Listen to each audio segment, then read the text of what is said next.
Mormon की पुस्तक से अल्मा अध्याय 40। इस अध्याय में पुनरुत्थान के बारे में बहुत सी बातें हैं और मुझे लगता है कि आपको यह ज्ञानवर्धक और आरामदायक दोनों लगेगा। अल्मा अपने बेटे को पुनरुत्थान के बारे में समझाता है।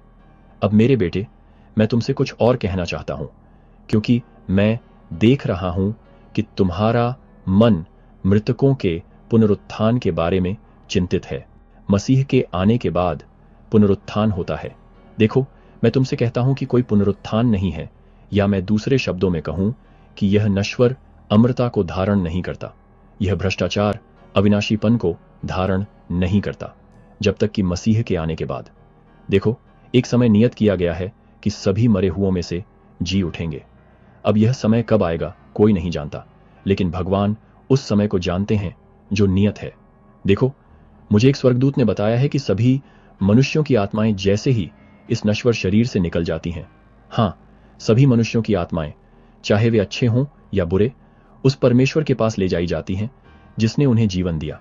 और तब ऐसा होगा कि धर्मी लोगों की आत्माओं को खुशी की स्थिति में स्वीकार किया जाएगा, जिसे स्वर्ग कहा जाता है, विश्राम की स्थिति, शांति की स्थिति। और दुष्टों की आत्माओं को बाहरी अंधेरे में डाल दिया जाएगा। अब यह दुष्टों की आत्माओं की स्थिति है, हाँ, अंधेरे में, और उन पर परमेश्वर के क्रोध के भयंकर प्रकोप की प्रतीक्षा में एक भयानक भयावह स्थिति।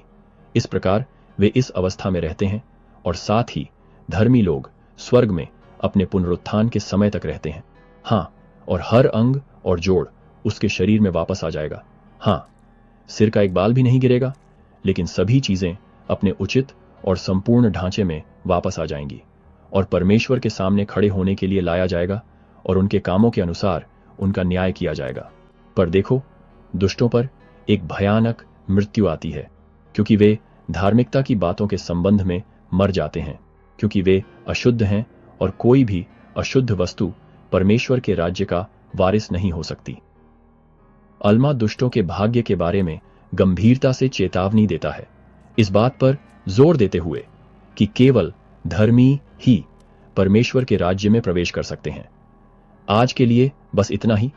मुझे आशा है कि इससे आपको अल्मा अध्याय 40 को थोड़ा बेहतर समझने में मदद मिली होगी। देखने के लिए धन्यवाद, और अगली बार मिलते हैं।